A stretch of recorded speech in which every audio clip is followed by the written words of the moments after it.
est-ce que vraiment fali aza sous na posa ya reprouver na mboko déjà ouais sali ba toazo mais la paix ma po ba rejoindre bon va prouver son nid yo soko lingi ba lobelo logo la fali là je souligne bien artiste tout comédien tout nani o lingi ba lobele neti fali na ba analyse boy et ça simple comme bonjour à ça la débat actualité belle. Non, confiance a mérité respect à Wera, a mérité respect. Il y a bien piana parce que baza balé qui n'a d'abord na âge. Azara pena ba œuvre belle ko le kabango. Ngal ti le lonenge wenge zo beta pena le 30. Na stade de martyr. Ti na mona ezata na mission moko cha libaya te. Et ça la nga mutema pasi moko impossible. Mais nga na senga mama tala mwana Kofi Olomide Marie Paul. Bo senga mokonzi ya mboka comme eza le 30 eza fête ya indépendance. Bapé Sabino Tata Raphaël, bobete la batu concert gratuit. Non, eza vinanga, eza vinanga. Eza na participer au récemment ao. Bazaki na ba date et ba annulé yango sans que tu aies même raison et puis ba lobeli pété. Batu mususu ba aloba ken il faut ça ko dilation nga ye atambo anekenge bande kwa BBC bazo lukae partout ba komona ye. Oh. Mais bande ko ya BBC masolo ya musique eza masolo ya famille te poto ya kobeta bato eza poto ya kala wana eza ba banalité ya pamba pamba. Bandeko Bobolingo yokelanga eloko oyo KLP distribution chez Luc Kulapa. Yeah! Société KLP distribution oyo ezali spécialisée na distribution ya ba boissons alcooliques lokola whisky, champagne, vin, PMI susu bazali koteka ba boissons non alcoolisées lokola Coca, Fanta, Ozamo Bimba.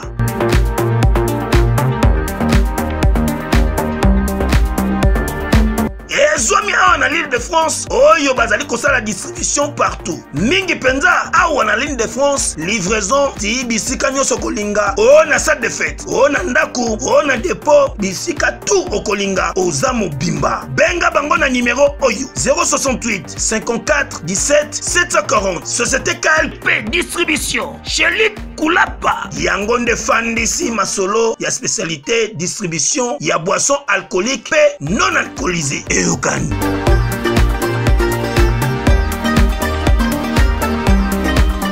Omoni yanga senga ya mo malika pe mo sundola ka pe mo bexi pe charge ya mwana. Aiba pe charge, aiba pe na ke na pe responsable. Donc ngana lobaka na bexi mwana ya turo yo ba kondu ye subongote azala mutu vraiment. Et ça la bien parce que malika nenga zana a capable de laisser na mobile. Na mobile yango ozo babal a capable de laisser na ye. Mais conseil gratuit za bexi mwana na niveau pe animation lekino yorobo. So yorobo azo diriger yo. Peuple de Dieu, ministère des affranchis avec l'homme de Dieu, l'ambassadeur de Christ ici sur terre, le prophète Emmanuel Dodi. Ba memeli binomo bange na fête. Fête de la moisson, oyo ekobanda le 28 mai, pe ekosila le 16 juillet. 50 jours, ya jeûne et prière, to se concentrer, to lo na potobuka, nanzele lo sambo. 50 jours, ya fête de la moisson, yaya ezali occasion muto zangate. Et mon clôture nango, mama yaka na mama e kozala somme na foire internationale de Kinshasa. Fikina, tokuta na biso nyonso, ba babota kate, bakobuka mabota. Ba bazangi misala, okobuka travail, pe ba résultat ya ndenge na ndenge, oyo azana malade, ya kobuka guérison. Mais bana ya poto bakozala au rendez-vous. Bana na Nzambe ya mokili mobimba. Ngai mama na bino mbili ya belle. Et si la tiba kolo awa na komi déjà affranchi. Et si ka prophète monene Emmanuel Dodi, prophète azo sala miracle. So nga na tiba kolo sika. Donc bo solo ya li bo sembo ezali. Bo zanga te na milulu monene e kozala le 16 juillet na Fikine. Clôture ya moisson. Boya ebele. Soki ozali awa te. Tinda ndeko na yo aya akomona miracle akozoma pamboli na ye nalingi bino mingi anatika na kumisa yo amen anatika na yembela yo amen tika ina sanjola yo amen amen haleluya amen.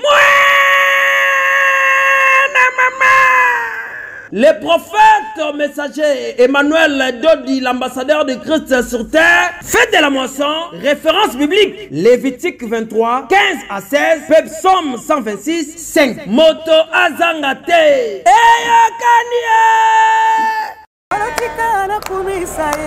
Problème ezalaka na ba détracteur ya Fally bakanisaka na zaka warrior parce que biso awa na analyse tozwaka actualité oyo ekwei na terrain to rapporter yango devant caméra totie ba commentaire totiaka je signale bien que totiaka commentaire nyonso ndenge moko.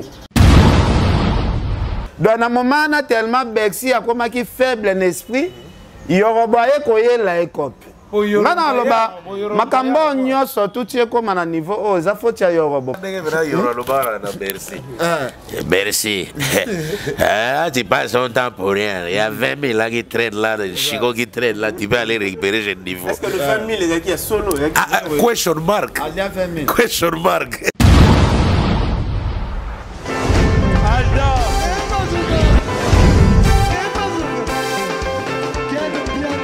Personne m'a conduit, le monde est bien là. Ailleurs, il y a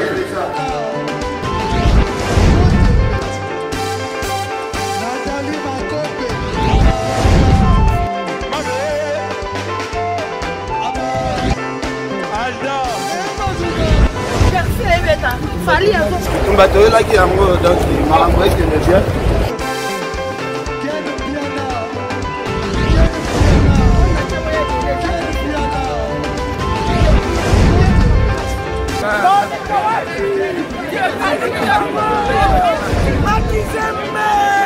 Ah bon? J'ai des livres mon conduit. This is London. This is London City.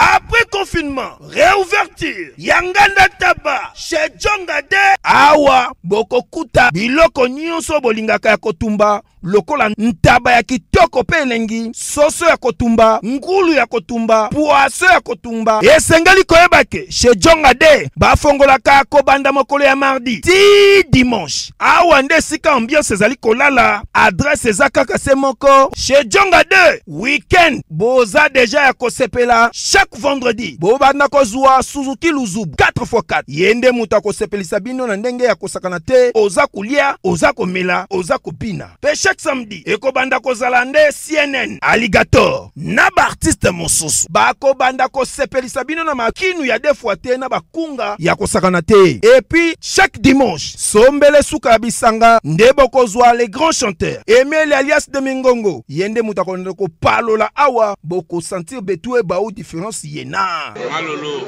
Oui frère, Babi Djonga. Futur. Hein? Nous te reçons la 50 boîtes. La Katakin, c'est Djongaske. Soki olingo sala ba réservation obengi na ba numéro oyo pe ba ko servir yo joli kitoko chez Djongade yango nde moboko ya ambiance na kati ya Paris. C'est naturel soit.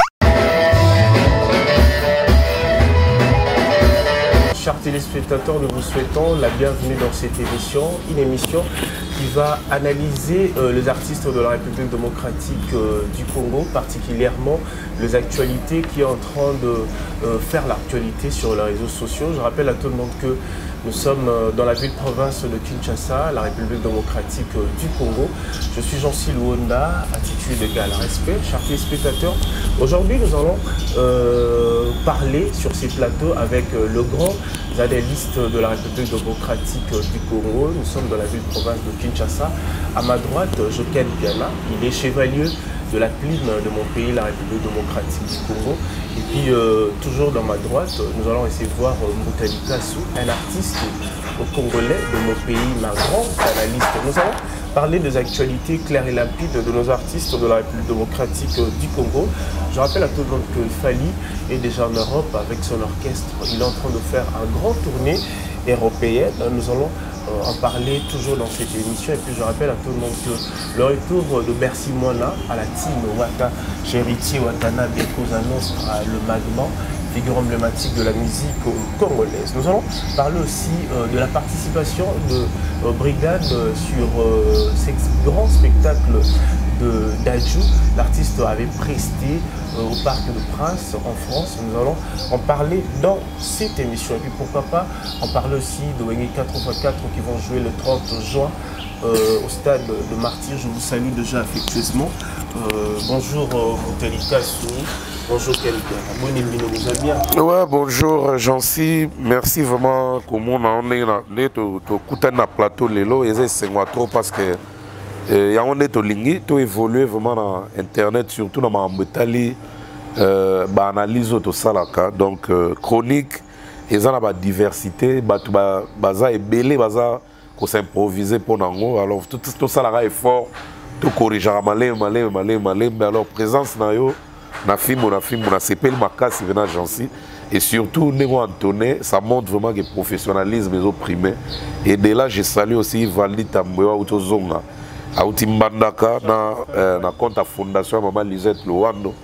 Et pardon, Maman Lisette Lokangé, elle a PC Mambota trop. Et puis, bon séjour aussi à Maman Lisette Lokangé. Bon, pour la Robanda, on a appelé ça Rambote pour être fidèle aux internautes, donc fidèle aux téléspectateurs et à Misso, tant de ça la analyse, à l'analyse avec attention, un homme respectable, donc le boss Tanguy Brice Lulendo, le seul Congolais ami de Bill Gates, Moté Mama, Fefe Fanzo, na compagnie na Mobimba groupe LTB. Donc, on a bâti service, bâti fluide, bâti rénové et puis bâti énergie. Bon séjour en Afrique du Sud à un grand internaute à l'Andarapé, il y a Gilles Massoa Moupepasika, grand prêtre à Zolanda, à partir d'Afrique du Sud. Voilà, donc il y a ceux qui vont à Roga en concert VIP le 2 juillet à Kinshasa, dans l'hôtel Béatrice.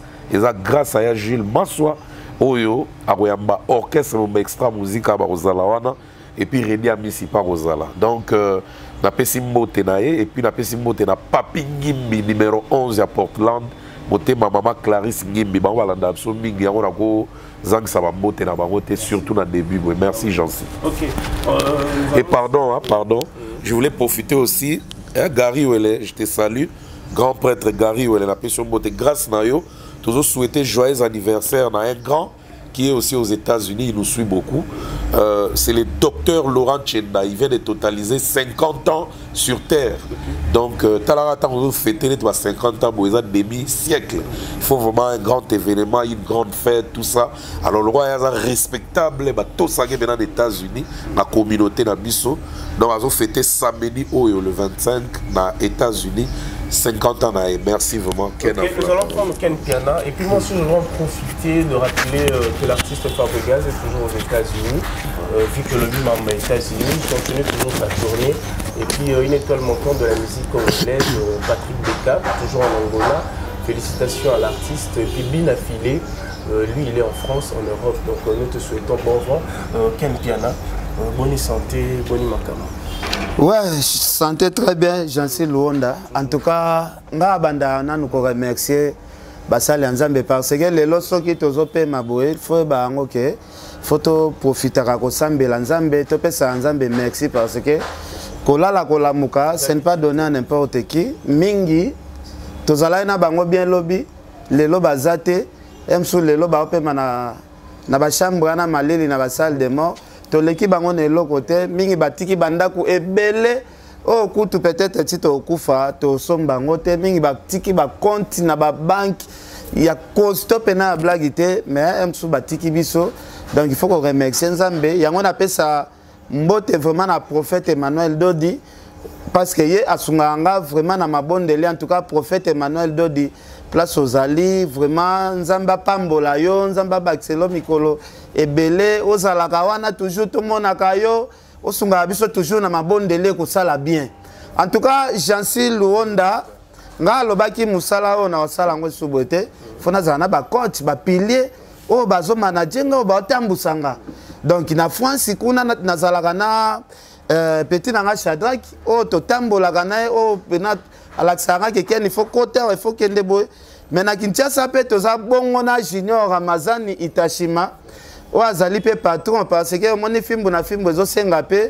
place Ken Asuki il faut ba coach moko bazala wana o bazo bimisa pe mbongo pona avancement musala Ken Piana parce que musala o ezo senga mbongo en tout cas Junior Ramazani le grand manager muto vraiment zo coacher moi masolo ebele vraiment na pesi bambote yo pe na pesi yo bambote na pesi Mbutalika Sumbote Mbutalika aza grand frère oyo depuis tozana ye na monaka vraiment aza très important na vie nanga parce que apportelanga vraiment un plus au moni liboso tozalaki ko déconner trop mais ti bato bamona to koma ko doser moi polémique eza nango mais ya moi dosement parce que Mbutalika Supe aza grand frère wa kochanga surtout na musala oyo ebisanga te ken ko ke nango boete kende nango moi malembe malgré ça muta polémique ko tikango totalement te moni ko za na ba coach boy o ko ta prison te parce que liboso ezala ki biro dazo lukayo. Merci Ken Piana. Mais un commentaire concernant Junior Ramazani. Ils a bien approché Ken na Fimbu, mais approché ne Ken Fimbu na Fimbu entreprise. Donc plaisir il y a trop parce que il faut un encadrement et surtout ba manager anzalate o gazoya pembe na Ken après temps ba aussi so solo na poko o Ken na Ken. Oh oui, on lingo Ken dans lingala to bi na Ken lingo lo bana Kate boyo wana ina Ken zoki 6 fois. Wana manager azo connaît déjà que changa trans na ndenga mystique mais hako lo baté mais pour la junior yezala tiko tak donc bozo tambola ebike mutuka ezala kwa mutu esenga kolia achele ngo na carburant pe full bo kende quelque part yemo ko sala no dépense azo sala ngo pour prouver te mais pour couvrir mon salaire Ken donc un plaisir dans ya ngwana et puis na moni déjà tango ye awa na yemo wa na mutambo ye obitika na mno wa rhinocéros c'est que avant de panzana wa ndinga chaka carburant pa Ken c'est que carburant pe nano lete te Junior Ramazani mikolo pasteur Denis le salele mabe tala jansi kola da délire na biso te boni TV5 ezala TV5 ezala mais eza TV8 donc comprendre c'est un iPhone à flatter. Oh, so Bougari aussi une chemise orange. C'est bon, nous allons commencer avec nos actualités parce que nous sommes réunis ici pour parler des actualités qui sont en train de faire rage sur les réseaux sociaux. Je rappelle à tout le monde que l'artiste Moïse Mbiye a mis un album Royal qui est déjà disponible dans toutes les plateformes de téléchargement. Allez-y, consommez, c'est une manière de soutenir cet artiste. Nous devons mettre la main dans la pâte pour vendre l'image de la République démocratique du Congo plus beau qu'avant. Mbutalika Su, nous allons parler de l'actualité de Fally Ipupa qui va faire sa tournée en Europe, a commis déjà l'ami Kili. Mais on sait que je sache, pourquoi il y a une qualité, pourquoi passeport n'a été déjà j'en suis pardon maintenant au nom de tous les gens qui nous regardent, tous les internautes. Moi je suis pas warrior. Moi je suis 90% de téléspectateurs. Non. Non. Je suis pas warrior. Un warrior ne peut pas faire une analyse pour tous les artistes et musiciens. Déjà là, je te rappelle déjà. Problème est Zawapi. Problème est Zalarana. Détracteur, il a fallu. Kanisara warrior parce que biso a une analyse. Tu auras actualité ou quoi na terrain. Tu rapporter devant caméra, tu as un commentaire. Je signale bien que tu as un commentaire ni son négemoko. C'est tellement fallu. Azamu kondi actualité. Allah la raté. Naba warrior Allah la raté pour l'actualité. Ça la de sorte que l'actualité a fallu à la mingi na terrain. Et tu comment tu ça là encore. Il y a l'actualité qui a fallu pour que tu mal à l'aise. Mais biso te batu to tinda batu basa la musique. Muta tinda nga mutalika zona ko ma musicien azate. C'était juste une question. Si, je développe. Oui ou non, mais avec explication. Non, tu ne me terrorises pas. Je m'explique pour tous les gens qui nous suivent. Donc, Elingo Lobaboe. Yo soko lingi ba lobelo logo la fali. Là je souligne bien. Artiste tout. To comédien, to nani. O lingi ba lobele neti fali. Na ba analyse boy. Et ça simple comme bonjour. À ça la débat actualité belle. Nos commentaires sont identiques. Mais Il a fallu ce qu'on le voit lundi, mardi, mercredi, jeudi. Yemoko, na ba warrior na na ba bureau na.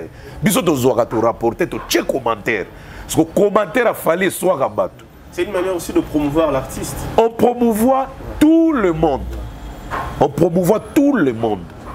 Mais mutuna mutua yeba ndege azo véhiculer information na ye. De la même manière to promouvoir a fallu, to promouvoir a pays Innocence ndengwana. Artiste mboka Ferregola to promouvoir ke ndengwana kutu batebele mingi bakanisa neti ba accuser na neti na benga faire artiste mboka ke na chulagaye mais na ebité la française a l'artiste de mon déjà au départ ba benga faire le chanteur à la voix mélancolique et limpide de notre pays. C'est un artiste. Alors le rôle a tochaye na devant ya batutu kai aza moyembi ya yambo. Il y a un artiste Yamboka. Okay. Bastar Mboka pe bazali, ba mégastar Mboka pe bazali. Ba musicien comparateur Mboka pe bazali. Ba farceur Mboka pe bazali. Boye ba bango fur et à mesure. Donc, il y a le baquet, ce que sali l'actualité na yo trop, yo j'enseigne au vendeur au moni l'actualité wana, au retour na biso rôle na biso eza avec moi commentaire et surtout quand on a comédien. Il faut qu'on a sexe ça va tout na commentaire na. Si ko soki mutu ali nga falite et tu es mal à l'aise. Ba warrior zo benga na warrior. Ba ko personne na lobeli Innocence trop. Ba ko maradete na ko bi pour Innocence ba critiquer ngato ba yeli nga pe na ba WhatsApp. Soki na lobeli nani a benga nga mutu hérité te bikolo yo to les gars. Qui a prédit que l'album a hérité. C'est le seul Moutalika sur l'album de Bimana Nouté, na prédisant la analyse que l'album a hérité mi-ange mi-démon et qu'on cartonne qu'on l'album tout à Ramboka. Merci Moutalika. Et Salami. Donc pourquoi va bien hérité? Donc voilà. Lui, l'orchestre Banana Europe. Voilà. Je te rappelle que c'est pour une première pour Dilasso voyager na Fali pour Europe. Comment tu trouves déjà? Et puis calendrier, il y a Fali ne bon ça tournée européenne. Est-ce que ma préparatif, il y a concerné à stade et vous avez la performance à Makassi. Comment tu trouves ça? Voilà, il fallait commencer par la question et non m'appeler Warrior. Voilà, non, mais taquiner, mais il y a des sénats qui défense pour taquinage et sénats la défense.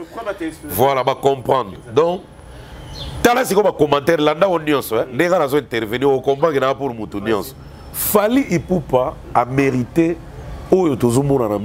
parce que le résultat n'a un homme comme ça, on l'appelle un homme sérieux et organisé. 2 minutes. Hein. Bon, comment TV5, TV8. Supporter. Ah, supporter. Ah, c'est ok, la logique, analyse bébé. Donc voilà. Donc un homme organisé, n'a pas contrat na Indionso, à chaque organisation. Tout le monde dit que les musiciens belé na Congo, ils ont une production à Poto, mais on a eu un petit problème concernant l'octroi et le visa. Alors, et ça l'a dit que Moutouna Mouta défendre le dossier. Par là, je félicite Fabregas, je félicite Héritier Watanabe et je félicite encore plus Fali Poupa. Parce que annoncer tourner. Abandi d'Angola, abeti des dates. Il y a Dubaï et Rataki pour la raison parce qu'il fallait se présenter dans l'ambassade Awa à défendre le dossier pour accorder le visa. À beau qu'il y ait des fêtes, parce qu'on a des fêtes. Il y a Moutou dans Dubaï, on va critiquer. Ah! Calendrier bandi, malabo déjà bandilation bandi, comme une Zembo, il y a des détracteurs. Tokei. Deuxième production, ils ont annoncé, il fallait mettre en Allemagne, dans Düsseldorf, le 23 hier. Mais tellement que Bandila qui a un désaccord entre Eric Bellamy et Yuma Prod, Oyo, Azo produit Fali na double Bercy calamité, ou à Betsagé na Bercy. Le rôle a désaccord et Salamagi na Mouto a son concert allemand. Il a préféré annuler. Ce n'est pas Fali qui a annulé. C'est le producteur Eric Bellamy, dont le producteur là, allemand, à son production pas naïe, il faut noter déjà pour qu'on voilà. Alors, tant que vous annulez, les détracteurs a fallu les sous. Les chrétiens, le calendrier, le Kouta, tous les 23 les sous annulés. Comme actualité na bango. Et il fallait prouver le contraire que couleur café, ils ont mis à Lélo, à Bruxelles, et Zali. Voilà. Et puis, lobby à Lausanne, dans le groupe Mobimba, on a tapé lobby dans Lausanne. le samedi, il a confirmé que Ezali. Il y a les 26 au Bagababeta à Porto, Falite Moutandula au Lissous. Ezaraga, désaccord, il y a Trace TV, na ba organisateur, il y a festival à Porto. Il y a Waromoni, Taïk a participé, Fali a participé, Alèche, au pas à Congolais na biso. Si on a le calendrier, au moins la date le 26 il fallait pas à la festival à Porto, il n'y a pas aux alatés. Les détracteurs, ils sont annulés. Beaucoup d'annulations. Parce que ce sont des questions au battement. J'en profite directement par rapport au calendrier. Voilà. Est-ce que le calendrier, il a fallu pour passer? C'était pas une manière d'influencer les fanatiques, tous les Congolais, surtout les détracteurs au Balingara, diminuer la musique congolaise? Est-ce qu'il n'avait pas créé ça pour influencer un peu tourner là? Est-ce qu'il fallait vraiment influencer vraiment la Mogo? Oui, oui, les téléspectateurs me suivent aussi. Est-ce qu'il vraiment fallait? Azasus n'a pas ça à reprouver dans Mogo. Déjà, ouais, Sali Batoiso, mais la paix, ma pauvre région, Drebo, on prouver son nid. Mouta prouver que ça, Moutona, ça, ma lungate, Azon Luyok, ça veut dire ma passe à travers ma publication inutile. Ne Moutona n'a pas prouvé. Fallait reprouver net dans nid. Pour ma date, il y a yé, Mongo, il y a yé. Contrat wana ndenge signé yaye yo muto yo ozoka zuwa nini epekisi yo o signé pe ba contrat ozo ba date o tchala calendrier total la bête. Et puis notez très bien, Fali n'est pas le premier artiste en Congo qui a checké calendrier ba date muso raté.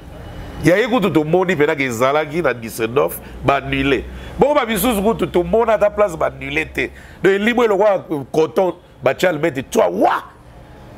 Et ça, participé récemment à Bazaki na ba date et ba annulé yango sans que tu aies même raison et puis ba lobeli pété. Faut ça investigation na. Ezali même si on ligue na ko ba dopé ça yo même. Mais na boyika po et comme on a zo ça la Fali contre un tel. Tous les artistes ba kutana na makambango. Eza désaccord monsieur ya na dernière minute. Vous comprenez? Donc il go lobake mutu na muta kipé yaé. Bana poto bana mikili yokelanga eloko oyo soki olingi ovanda na bakondisyon ya kitoko pelengi tala esika ya kovanda yango oyo Flat Hotel Joli Kabelo CPI awa soki oye ezali likambo te kende kosomba bakiti to nini te nyonso ezali, c'est-à-dire que awa okoyaka kana bilamba ya pamba okokuta tout ezali. Cuisine, salle de bain, chambre jolie kitoko. Bambetu ya nyekese, salon ya VIP, toilette. Awa kutu kolobate po atami kate kwei. Okoliango jolie kitoko, microbe ezali distrait. Courant 24 heures sur 24. Minda pelelele. Soki courant kei. Mubangi na groupe électrogène ezali wana. Oko sentir kutu teke courant ikendaki. Awa makambo ya okendoko luka mai na bakantine. Ezate mai pepele nyama ezali kobima neti kaka awa nde izini ya régie des eaux ezali. Posoki mai kake kei bazali na réservation ya mubange nango awa mbala moko ekomi kobima joli kitoko boko sentir kutu teke mai awa ekangami. Awa bazali meme na bar na bango oyo batu ya libanda bakota kate. Flat Hotel Joli Kabelo CPI ezwami na avenue Bula numéro 115 quartier Adoula na commune na Bandalungwa, référence Église Mangembo. Na Flat Hotel Joli Kabelo CPI nyonso pepele neti kaka na film. Challenge ya ngwanat. Bangwana bazwaki vol lobby bakomi leo na Paris. Bana 5 ans na ba passeport. 5 ans. 5 ans au peuple. Coco Dilasso. Zomona donc voilà. Aussi de cette équipe pour une première ouais. À Mata au Moniamonde. Non, Dilasso Azara privé à Fali, il travaille pas dans les victimes. Donc ce fallait liga ça les cadeaux. Ezara yemo te bo Joyeli. Joyeli pas Kate. Donc ezara ba proche na ya CP la sala ba cadeau. Donc ezara normal, même biso beta dans voyager. Nakala na baron sabe cadeau na ba masana. Em somo na diningo yo na chepe na délégation toke na biso ba Maroc, toke ba Côte d'Ivoire, toke ba Benin, toke ba Mboka wana tout. Ezara sali plaisir na ba master na ye na entourage na ye. Entourage qui veut dire Coco Dilasso. Ok. Pour le concert où on joue dans le stade, après la tournée, est-ce que on a la performance et represter cet événement à stade? Bien sûr. Écoute, ils ont le droit joueur abetaka ba compétition, c'est quoi une grande compétition. Alors la performance. Joueur on a betaka te ndé retourner une performance parce que azo betati. C'est quand on va béguer la léopard, garder la soit léopard. Moi tu vas critiquer trop. À la club te, mais va béguer la sélection toujours pour la. Mais fallait betaka tout le temps. Donc le roi martyr, il prépare ça déjà. On se voit dans beta déjà préparation à martyr. Donc musicien was actif. Azara toujours performant. Donc voilà. Comment, je crois, on va prendre la question à Souka, ouais. Prendre Ken Piana. Événement, on a où il y a des analystes, s'il faut proposer cet événement, on est dans la grandiose, ma proposition, on est dans le côté logistique, côté peut-être... Non, la déception, on a une proposition de la déception, parce que stade va décider, le dirigeant stade n'a fait qu'au fana, le ministère n'a mis sur le dirigeant, va décider. Public est dans la pelouse. Déjà, dans le loco, on a décidé d'abord pour la wingé. On a décidé pour la famille. Ah oui, déjà les 30 juin, il faut aller dans la pelouse. Mais là, il y a des kagina fali. Mais la Parc de Prince, selon les rayons qui paraît, le Parc de Prince, ceux qui ont sollicité l'événement, il faut foutre un mot après l'événement. On nettoie, on pelouse synthétique. Ah, si on a évité pourquoi parce que sa production à Madou Djabi, quand même, un moyen. Ça va un instrument qui France, ça va mêler à danger, publicité plus de 200 banderoles, marketing à outrance. Pourquoi pas solliciter et l'eau il y a que utiliser pelouse après Bongissa. Ça peut se faire. Comme Pekota Fali, il y a un sponsor à Minene, on va comparer. Qu'est-ce qui manque? Soliga à l'amiable, que ce pelouse et baby, tout bongissa. Mais Kolongo là-bas, tu vas à la pelouse, c'est beauté à concert, les assoutes, beauté à concert à stade net, tu es belle partout dans le monde. Ils ont toujours publié ton natif dans le podium. Ceux qui s'épellent le concert à Martyr, il y avait dans son JB, il y avait dans son Ouera, il y avait dans son Kofi, il y a Papa Wemba, il y a tout bêta. Chandagu tu vas tondater, mais tellement bazara pembe dans le podium et ça l'a bien. Vers son Zakari, azane musicien mais tant qu'on prestar en martyr, tellement bazara pembe dans le podium et ça l'a bien et habillé spectacle.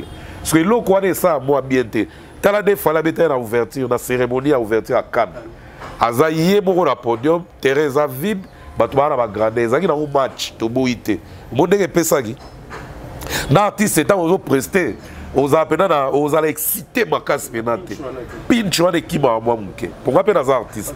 Donc ils allaient les guitares aux prestés, batu tourner on attend aux gars à répondre. Mais tant bazar musika et évidemment feeling mo et puis beauté à concert à stade et le moi mouké. Par contre chaque pelouse VIP. On n'est pas Yebisa Amadou. Yebisa Amadou, Yebisa Fali, ils allaient bien regret dans la Yangwana. OK, on va prendre Ken Piana. Chers spectateurs, affectueusement je salue le président Denis Ngamani, il y a Julie Kitima, ils sont scotchés, connectés à suivre cette émission. Et puis je vois aussi tonton Clovis Filpa, il y a maman Doris Filpa, depuis Londres, Ken Piana. Vous êtes tout le temps habitués à accompagner les artistes, surtout la voyage, la bango. Mais nous avons remarqué que cette année, Yopé Okete. Et Salami, Nengenini, Poyo Pokende. C'est déjà. Opposer question à des volets. Poser question sur outil déjà, question sur quête. Fallait qu'on a oui, n'a pas privé, mais il faut qu'on a la précision que tu accompagnes un artiste, RSC n'a pas accompagné un artiste. Ce artiste a que bêta, événement, soit il y a mon et tout ça. Donc, il s'intéressera à accompagner un artiste. Mais cette fois-ci, au moins, on a accompagné qui déjà fallu. Dans l'événement, on a tiré l'historique parce que. Mais oui, mais bien sûr, fallait déjà, ça l'a déjà, ce qui, comme il m'a fallu, ça l'a toujours, l'événement minen et tout ça. Mais à tout on a un petit peu de entreprise, donc, ce qui est peut-être Nazala. Na ba musicien Fali, na ba musicien Fali, na za visa à parler. Exactement. Na ka ipo senga Fali, ah linyenga ka sombela nga peut-être billet. Na nga na voyage kutu, na bina filé les 30. Exactement.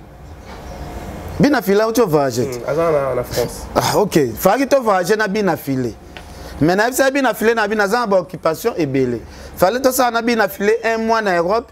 Ngamo na boy parce que na ebi marambo na osala ezo senga na déplacer penate. Donc ngana osenga bande konyo surtout o bazo komela ngai o bazo intimider ngai na France parce que faut na profiter na lobango.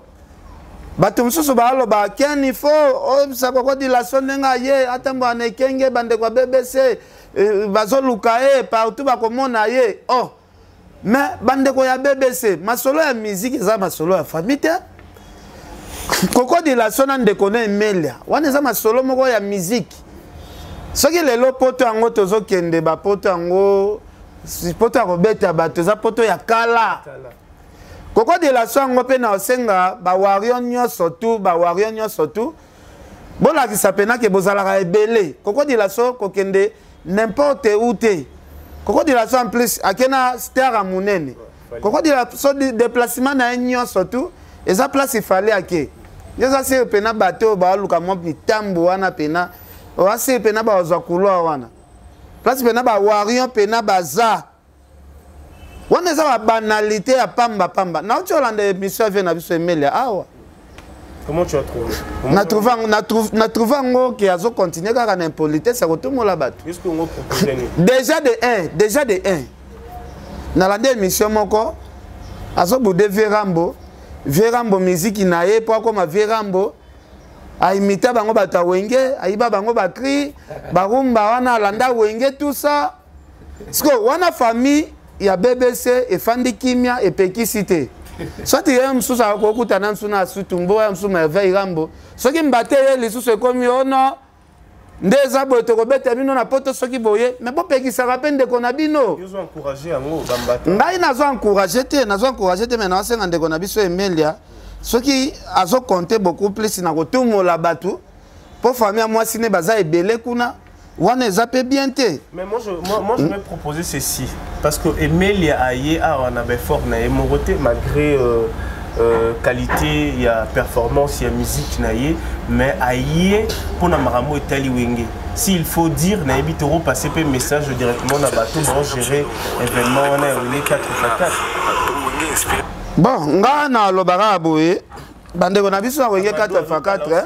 Ba me kobenda pe ya na biso Emelia Matoi parce que ba provocation ya boy parce que na moni na même émission ngo eza soki bato ba betika titre boyo kabuzo ba ya wenge 4x4 ba lobby c'est Kofi Olomide aza mukolo ya buzo ya mukolo ya zoba soki bato ba betika titre ana ba okendo kuta Emelia ba attaque aloba azo attaquer Gibson azo attaquer na Kofi Olomide que bazaba ta mentalité moi pour outaka na école ya papa. Est-ce que Emelia a équine pour ça la promotion publicité il y a événement le 30 et à combiner ni pe na ba makamba. Na so baté au moins si je on a coach parce que et ça la nation.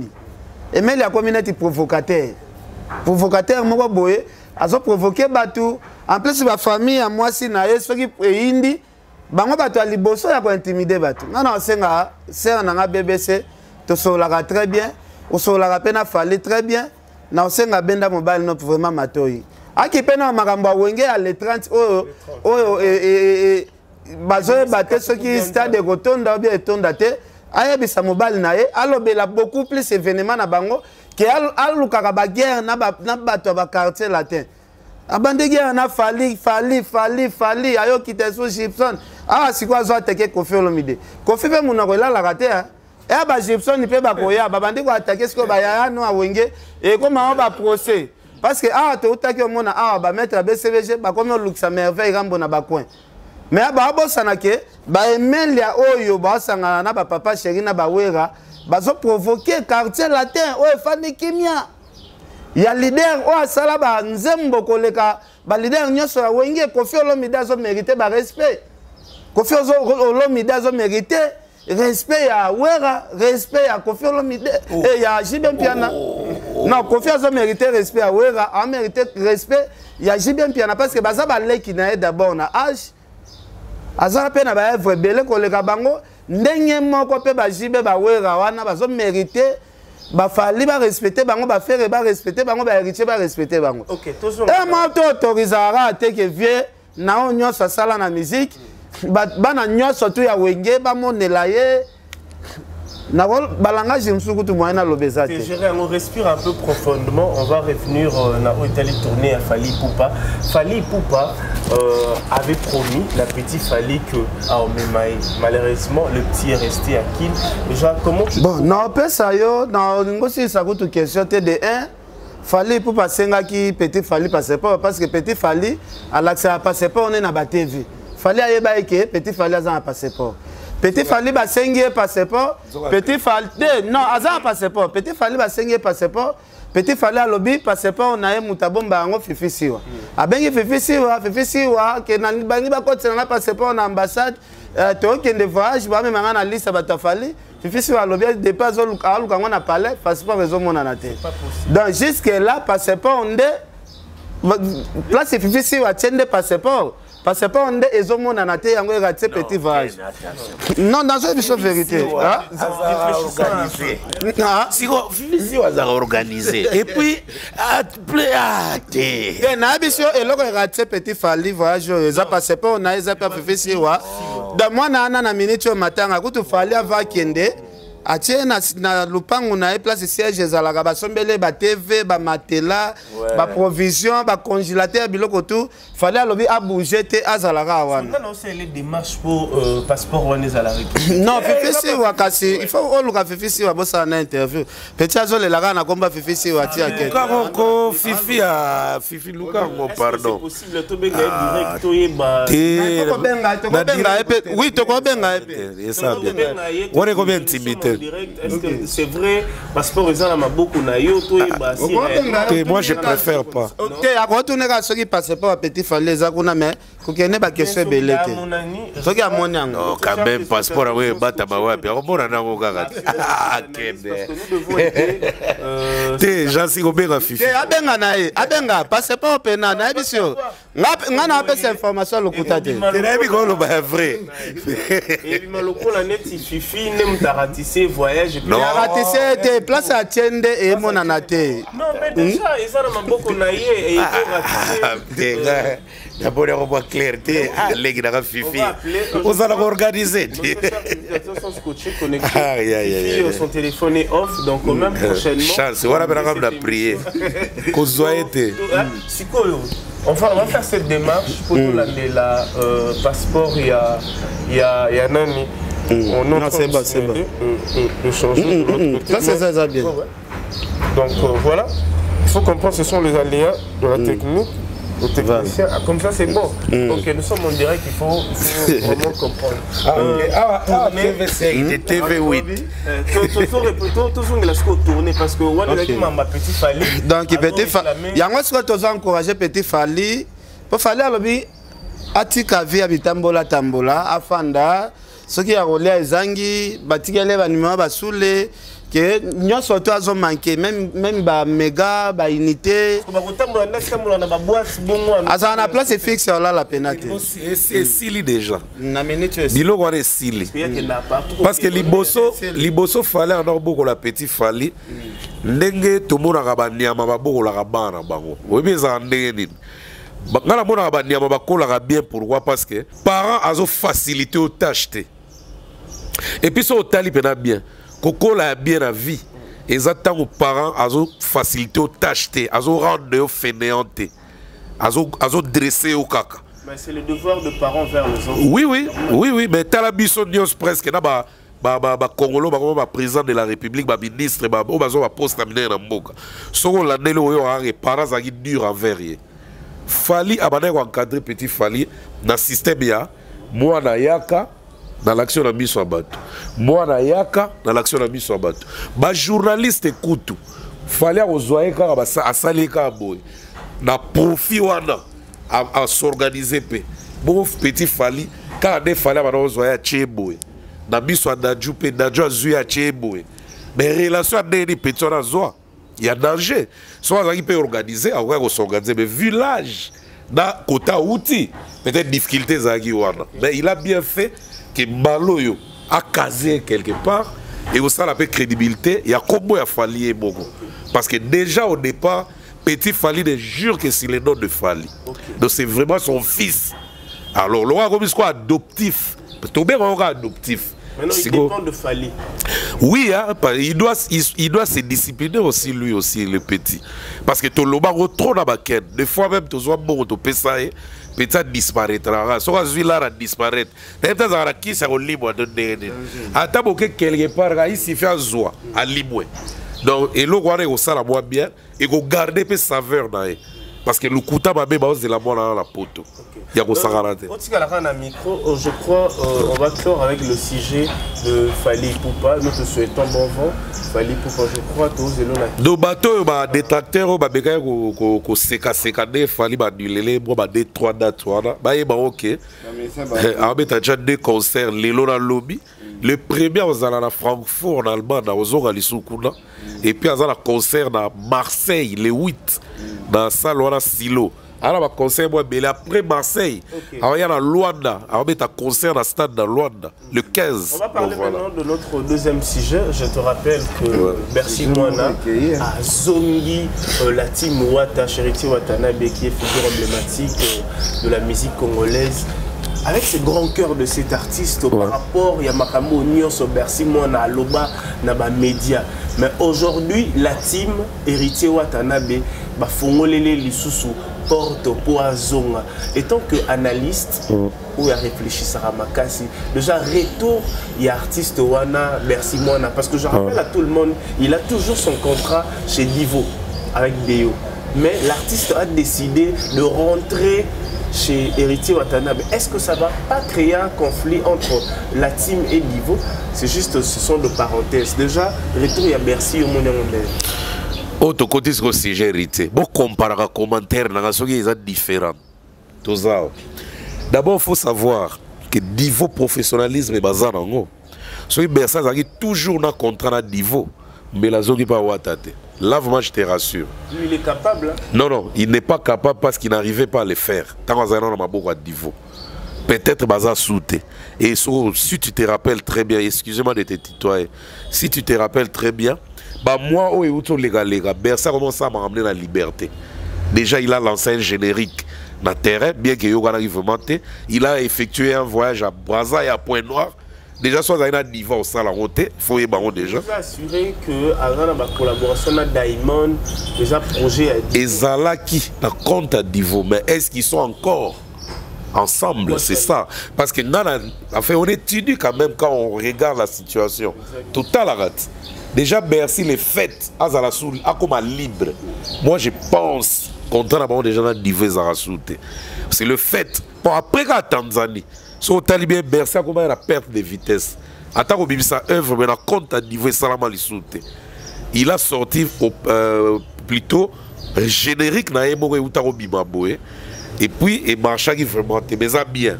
Après, il y a un déplacement où il y a un Brazza ou Pointe-Noire.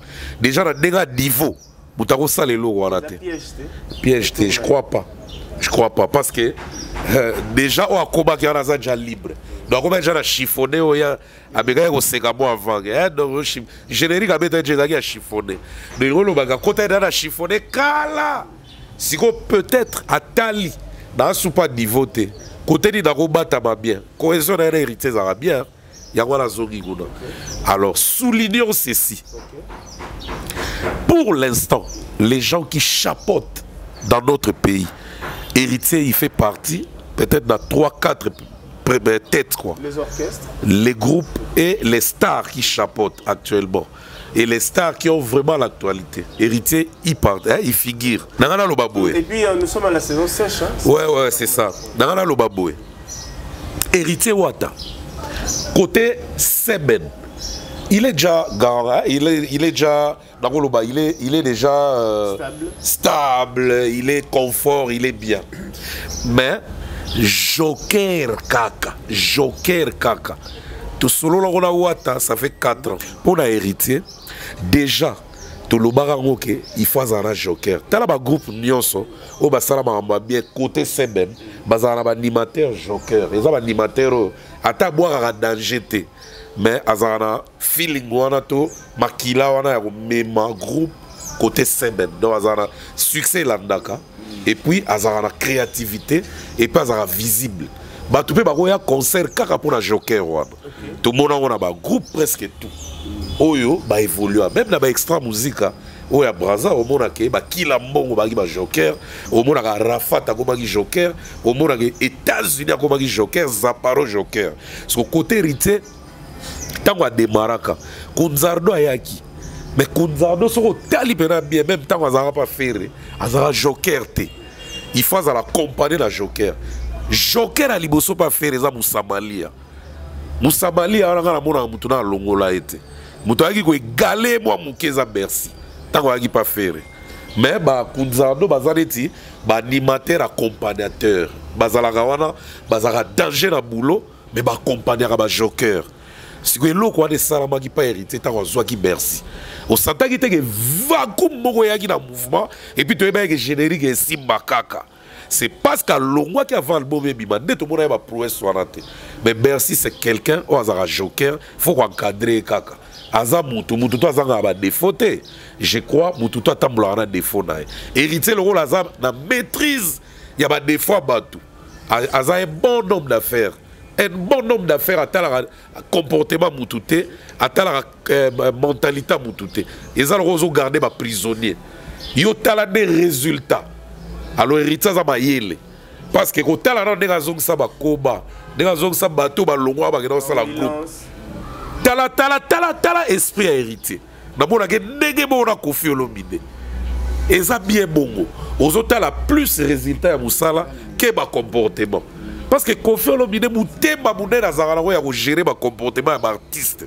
mais le toyeba ebelete na quartier latin mais ce qui toyeba bango c'est parce qu'azala mutema wana ya ko gérer ba comportement ya batu hérité pas zanango ou rason pas zanango ce que loko les arabiens nakutu ponanga aza le bienvenu encore parce que bako sala biso pe surprise bo boye na cadre ya moi single bo boye générique kubaye na chanda au bout de chanda on a boire on a bébé là son générique wana ou uto renie ambulance pe oui mais Joker non ambulance là voilà ils ont voté que muto critiquer to a fait ça muto ko kangela candidat ça constat ambulance na Bercy il y a pas match aza Joker te Joker est à Bercy. Et puis s'il faut donner un conseil à Bercy, moi, par rapport, il y a pas mouvement, il y a Kende, parce que l'artiste doit rester. Nous avons besoin, il y a perfection, il y a talent, et ça ici comme pour tout comprendre notre grandeur.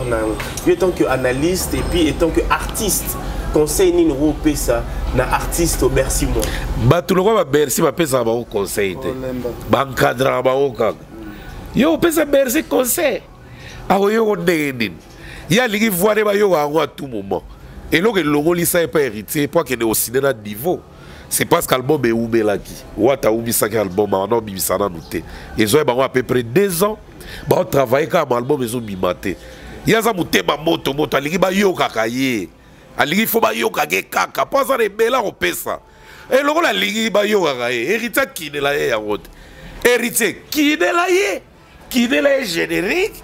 Qui est là pour un concert d'habiter, soit dans la détrôner merci la chaleur. En tout cas il y a un concert. On a hérité goudou. À contredire Nate. Et bon, un mot a aussi héritier par rapport à bateau derrière lui pour le dire non pour aux yeux les sous. Non. Héritier c'est la business. Bateau là c'est un business à héritier Kitty. Ba okima. Ba okene pas pour soit la héritier. Ce que la vérité, c'est parce que à Boudi, à la qui m'a balicité et pas tenir debout, à se tenir debout. Donc, et le bateau, va permettre des artistes, encadrer artiste, encore malamu, na réussite à bien, na résultat. Et non, na comportement. Même bateau, va permettre des artistes, on peut pas un comportement bien. Si pourquoi l'artiste m'encadrer, pardon. Pourquoi les artistes sont les musiciens? Les musiciens sont les musiciens. Ils sont pas glissés. Ils sont pas glissés.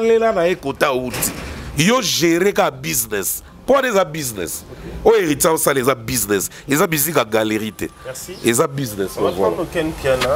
Ken Piana, je crois, merci, moi, au Solarana est très bien. Au Solarana, Watanabe est très bien. Au Sololaka, je crois, Pena Nadivo. Les réalité, les actualités. Aujourd'hui, Bercy Moana a décidé. On doit se demander, c'est Bercy Moana qui a décidé ou bien c'est Héritier Watanabe qui a eu cette envie ou bien il a eu cette besoin. Il y a Rozongi Sali Soussou. Bercy Moana en orchestre. Là, notre évité, on va faire le suivi sur ça. Ce qui est venu vers l'autre. Donc, vous voyez, déjà retour, il y a Bercy Moana. Yo, au monde, selon l'analyse. Premièrement, nous avons dit que les solos, il y a un confinement, il y a un blocage, il y a parlé pendant une année. Il y a un confinement, il y a des activités, il y a des concerts. Donc, il y a un pire capene kotaki na musique na biso. Ba leader kutu air bazo ba marché te bongo sko bangamba o ba beta na ba orchestre. Donc na moment na tellement Bercy akoma ki faible en esprit, yoroboye koyela ekop. Ngana loba makambo nyoso tutie koma na niveau o za fotia yorobo parce que yobi ke o aza musicien o héritier azotie la mutema. Mais yo telika ko lobi ya yo azo apporter un plus c'est pas héritier, il faut na kabolé na héritier surtout dans moment faiblesse. Proposition à $20 000 dans le moment confinement. Arrêtez de bien. Yokelanga eloko oyo. Restaurant business class VIP Bruxelles. Yeah. Restaurant business class VIP. Yeah. Ouais, zali na ba cuisine spécialisée na ndenge ya mukiete lokola. Cuisine spécialisée congolaise. Africaine. Awa soki okoti. Biloko tu ya mboka. Okoliango joli kitoko. O makayabu. Kwanga. Mbinzo. Ndakala. Okoliango joli kitoko awa. Bilubutu. Elamba maka awa. Bongo biloko ya kotumba lokola soso. Ntaba. Mbisi. Awe tumba maka joli kitoko na niveau ya kosakana te. Olie ozamo bimba. Na restaurant business class VIP. Na Bruxelles. Bazali pe na mobange na salle oyo. Ba organizaka activité ya ndenge na ndenge lokola ba soirée ba anniversaire mariage conférence pe ba activité mususu ekoki kosalema awa oso tuna ngai soki ezali wapi restaurant business class VIP na Bruxelles ezwami na adresse oyo 39 boulevard Jubilé Bruxelles 1080 métro Riboucourt l'une 2 P6 30 51 arrêt Jubilé. Awa na restaurant business class VIP na Bruxelles. Yangonde nzambe. Yaba bilubu o Italie ba congolais pe ba africain. C'est naturel. Gardez bandi na yo. Toujours. Placide et bio. Le patron de business class. Merci. Ah, tu passes ton temps pour rien. Il y a 20 000 là qui traînent là, de Chico qui traînent là. Tu peux aller récupérer chez niveau. Est-ce que le 20 000 les gars solo? Question mark. Question mark. Si vous avez confiné parce que personne qui verra 20 000. Encore yoro nega loba on dit benako. Yé bena Rafat. Yoro. Et là dit merci. Il y a 20 000 là. Il faut prendre ton gombo. Merci c'est quoi yuma go. Allah la pongi. Ah ok ne kaka. Parce que bah Seigneur a 10 chansons on a chanson moi $2 000. Oui, yorobon de manager. D'ailleurs, mutu pena sala pena séparation, mutu intoxica pena Bercy c'est yorobo. Et ça on va les passer. Et ça te que tu as conflit entre yorobo na héritier, mais et ça a bien été kopanza pe ba entreprise ya batu bongo za bien été. Donc et c'est le cas na ngonga na senga Bercy mwana atika ko mema vie na ena mupepe na ba sentiment. Omoni yanga senga ayamo malika pe ayamo sundola ka pe ayamo Bercy pe charge ya mwana. Aiba pe charge, aiba pena ke na pe responsable. Na soulever le bongo parce que mais oui, mon ndenga mona ka malika akipara ete marambo tali charge mwana malika sala ka marambo tuye moko peut-être yango Bercy azora vine mafu. T'es marié à Malika, lui à non, papa et moi, c'est Bercy. Et ça, c'est que moi, si nous sommes balle quelque part, ne pas nous les charges n'est pas mobile. On ne doit pas révéler les mais il faut que Malika ti lelo asupportaka ba charge na ye donc ngana alobaka na Bercy mwana ya tout oyo ba conduire ye subongo te azala mutu vraiment et ça la bien parce que Malika ndenga zana a capable de laisser na mobile yango ozo babali a capable de laisser na ye d'ailleurs moi on a dérangé à Bercy mwana te donc comment très bien nous Bercy à mes mamans na mon pépé parce qu'en fait je sache na mon pépé quand on rançon na linga qui beta na poto Bercy passé à la télé pour dire que je suis prêt pour prester na événement voilà avant comprendre n'a pas dit comme keba sikoyo muta sikoyo tala sikoyo absence à Bercy a raté sikoyo marambo combien bon a raté na voyage à poto ba pesi kutu ba musicien oyo héritier kutu alingaka na niveau na été bakar yeto ebite soki héritier nga pesi car ya marque nini soki amer parce que ça peut bailler héritier ko tatonner héritier non héritier non héritier za mundele alors ba Bercy ne a raté makambo ya bien et pas héritier parce qu'on a monaki héritier pe na repe nga lobi terrain na yo na luka batu o ya construction na luka maison à construction ngamoko na pesa bango mbongo batongelo ndako et là ça déjà lingake makasi moko que ça pesa ko Bercy que ozo mbongo ba ke tongelo Capo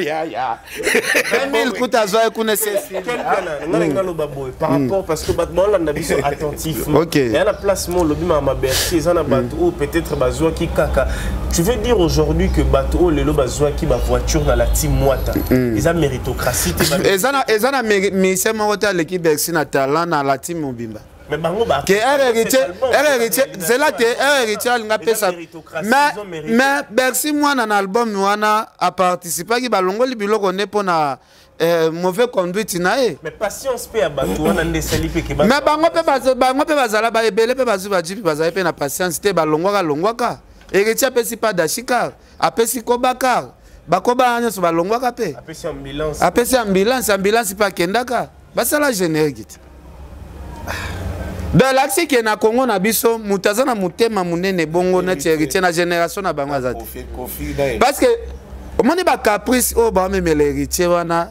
et pas fallu ce le caté mais fait pas un comportement na bana ouira presque bazana comportement na gato kendaki so zongi azota ra résultat tala ne faire azong sa bato azapela mutema munene wana. Okay. Vous comprenez? Donc c'est ça. Donc Bercy conseil. Ah conseil Azama Sananga. Azama Sananga, je pense que au solango na miko. Yekuta Azama Sananga to sola na biso. Mais conseil gratuit za Bercy moi na niveau pe animation le kino yorobo. Parce que yorobo azo diriger yo. Parce que Yoruba na succès danger que les Bercy balibanda betara ba plein. Mais tolobi c'est le plat talent pena ya Bercy. Talent Bercy na Yoruba. Te me ba plein na beta pe na caché. Bon, na ya bisa te na lobi boy. Wana eza chance. Wana Yoruba na biso. Abeta na caché ya Yoruba. Bozo ga te combo Yoruba swag. Kasi Yorot. Arafat.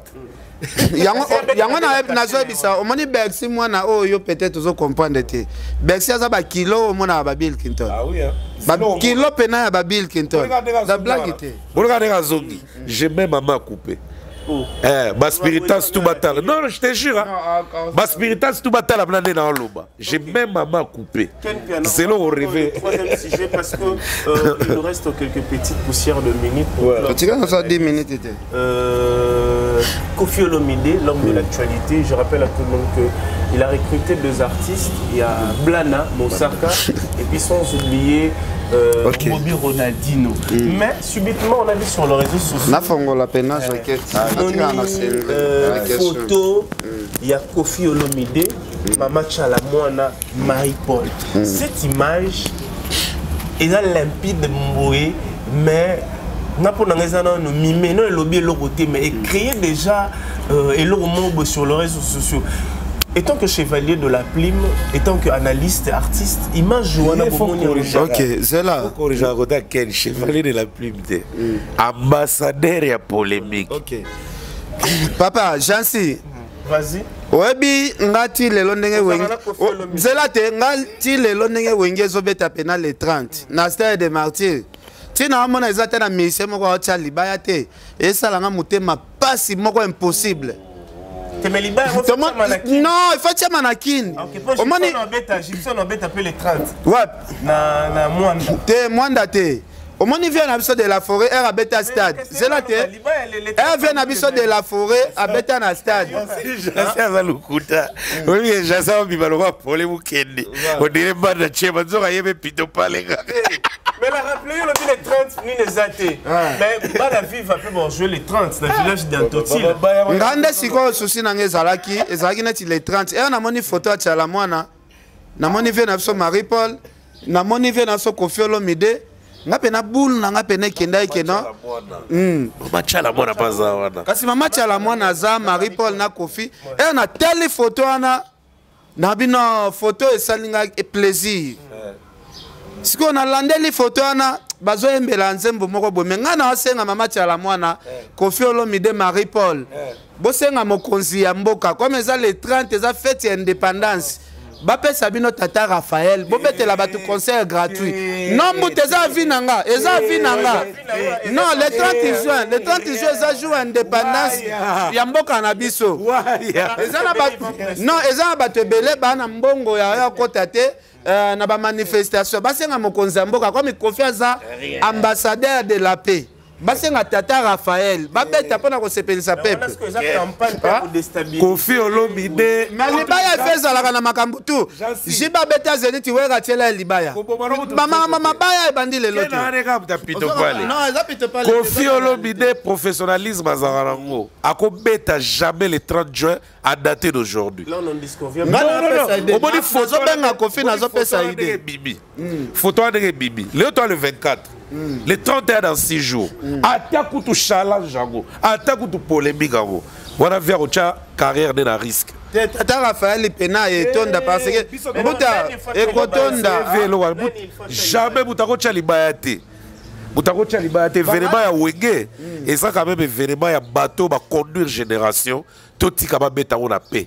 So mtazaki mutatemba zalaki merci bachaki libaya ba kokanete musique ya peine mboko ezate est-ce que que fallait ti à Beta stade batutu si bakale ba date ya même ya batutu basi bakale ba concert ya même date na ba publier te kutu ya wenge kende bien mabaya eza penate mais ya faleza mabaya ebele tout bien fali benaka na ligego Entel, Tata Raphaël, Entel, Tata Bekatef. Bazata, nazo expliquer. Nazo ya. Ça mouvement Zambete. Nazo expliquer nazo ya. Faligo, baya ya wana tu obali ba chama baya ba chara bango. Sigo après wana, eza œil pour œil, dent pour dent. Oboni wenge, okochela bango libaya. Mais tant yo ocha libaya bango bako yelote. Pour les projets au muto a initié. Mais fallait eza actif na terrain. Yo chele libaya yeba kwa tozo beta na vis-à-vis fali ba ochelo libaya na kende marque yeba kwa to chele on a beta na kitoki bosi na petit bateau fali ochelo en plein air libanda wana beneza compte à rendre wana eza sko musique ya rando wa ocha acha wana biso beta au conseil fali partout loba zalate bo sambelaka date pesa bi libanda yo profito beti mais ata libanda ya mboka fallait au solala producteur ya mboka yo zoke do beta na o chelo libaya na événement sans libaya pesa la na actualité te ya wenge za événement te ya concurrence ezali fête non eza concurrence parce que bango ba lobby za événement oyo mokili depuis banda eleki même combat ya Martin Luther King what is a marketing what is a communication la communication soki na musicien na article la bino pe bo réussir te na luka ngape na tshela bino libaya te babise tout ba yebi concept wana qu'ils ont fait, ils ont retrouvailles, ils ont réconciliation. Ils ont mimé la fête de l'indépendance et qu'il y a un concept de réconciliation. Donc ils ont un bout de rando, ils ont un rambo, ils ont un au Sagarata. Vous voyez rambo, ayebi concept wana. Donc on diabolise. Vous comprenez que rando est là après concert herba on se comprendre que rando est là. Rando est là. Pas au bout de la vie rambo. Après qu'on dit ça. Public est aux prêt et à seka non binobo bokendaki kendaki bokoki ko boudete boye au sarande bo boudé les sous mais ba ko sala rote ken ba sala rote. Cet événement il y a le 30 juin. Est-ce que le Congolais ou bien la République démocratique va bénéficier pour cet événement. Bota va ça défilé, population bénéficiaire en ligne. Tamba défilé, population bénéficiaire en ligne.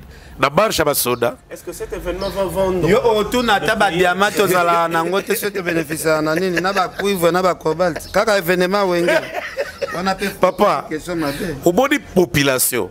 Et où meli et sali ba nebele ba feta penate. Ba to ba feta reza gouvernement. Population feta raté. Ce qu'on va les avoir peut-être 1 centième. Il y a population qui est quand même fêté dans martyr Macheli Bangoana. Et ça ça fait partir il y a un événement où il s'appelle sa population la journée wana. Parce qu'ils ont fait de l'indépendance. Et pourquoi pas Wenge? Parce que Wenge quand même ils ont emblème à Moka basali makambu papa. Nada ko ignorer Wenge na Mboko. OK, je crois. Et regardez Kassa vezo fêter et le roi ba Beatles ba fêtaka, ils ont le roi ba groupe ya ba groupe emblématique ba groupe wana ba kasi we fetaka wana donc wenge pe c'est normal zayi ko feta pourquoi il y a problème te pourquoi quand attend wenge de ko ba problème et ça bien te comme quartier la terre lobby pe ko ça fête quartier la terre des institutions donc ba tout ba sala ba na mboko yo ba ko réorganiser groupe ba ça la fête ba bete. OK. Voilà. Des concept wana Virambo Tchala moi Marie-Paul si je crois bien j'ai lu j'ai lu ma comique et ça pour soutenir FARDC. Tous les Toyoka, na minoro bango, et ça quel genre de projet, sont les single. Tous les on a beaucoup formé tous les à Wenge. Pourquoi acharnement bani? Na moni pe vera balomiria, de batuma coller ma cambouté. Vers un professionnel. OK. Tato aussi, ça s'il te plaît, je te donne quelques petites poussières de mine autochlore nayo. Comment tu trouves la tournée de Fabregas? Bon, Fabregas est en train de réaliser son rêve, parce que son rêve était de faire une tournée à l'étranger, surtout en dehors du continent.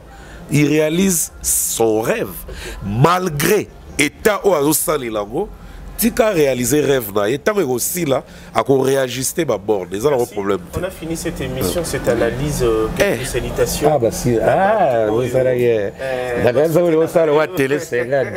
Maintenant, c'était la Rayo, maintenant, ma compagnie Rayo, un mot gentil là-bas. Non, un mot gentil, dans ces pays, regardez Clarisse, dans la moyenne bataille émission, monté ma guilin ganté, mais maman Eve Asbel, dans ces pays, les gens tous pépélés à métaux, la taille, les tous pépélés aux Alabongo, tant que vous finissez, vous voyez la privée, Ken makabalo on va dire au Seraken te o eza développement de ça awa to betara moto donc verra tous pépélé ça maman Emilie Nzemba mota trop Gary ou les GI donc merci à toi Gary de nous avoir suivis na Bossanité Papi Ngimbi numéro 11 à Portland Ngimbi Manpower LLC monté ma maman Clarisse Ngimbi en tout cas merci à trop et puis je n'oublie pas il y a Gilles Mansois depuis Afrique du Sud ma bien VIP yango déjà trop beau que la souka de bisona ba roga to za la coutu na stand de martyr de to za na bisonio son to zo déjà bien VIP il y a Gilles Mansois merci bon retour au pays et puis les boss Tanguy Brice Loulène le sel congolais ami de Bill Gates merci vraiment. OK, Daniel Massaro pas sur Mbote.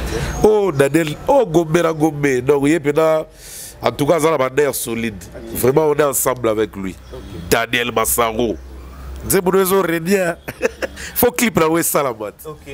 Tu peux pas aller. Ouais. Na pesina nous merci na sœur Paulé Lumumba. Place Azali merci na Adel Djoko Bagou danger Koko Arafat, sœur Angèle Moussoel Makizembe.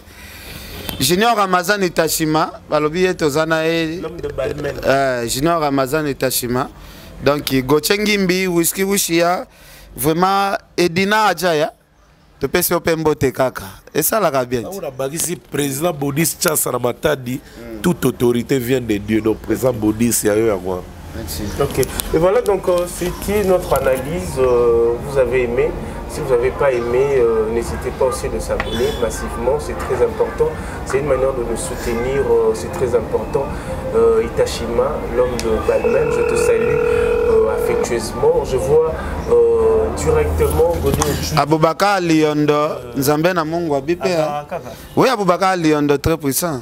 Ou Asilaté? Non, Asilaté, Aboubaka Lionda, très puissant. Ok, on va se rappeler de lui. Voilà pourquoi je salue affectueusement. C'est un plaisir de présenter cette émission, cette analyse. Je crois, si vous avez aimé, n'hésitez pas de nous contacter à travers le numéro qui est affiché au bas de vos postes téléviseurs. Je rappelle à tout le monde que j'avais reçu Ken Piana, Pito Palé, et puis sans oublier le Mbiaka, un artiste qui a représenté le pays. Il était avec nous sur cette partie. Aujourd'hui, il est parmi le grand analystes. Donc il a philosophé par rapport à ce qu'il pensait, par rapport à notre analyse. Donc je crois, merci à tout le monde d'être scotché, connecté à nous suivre. Je rappelle à tout le monde que moi aussi je présente mes émissions chez RTVS 1 chaque samedi à partir de 10h30. Merci à vous d'avoir accepté. C'est très important. On se voit prochainement.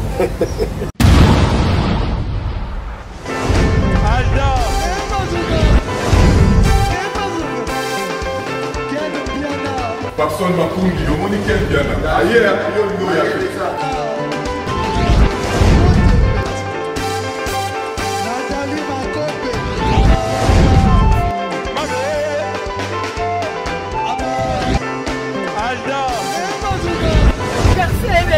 Fali un bateau là qui a donc malambré de l'énergie.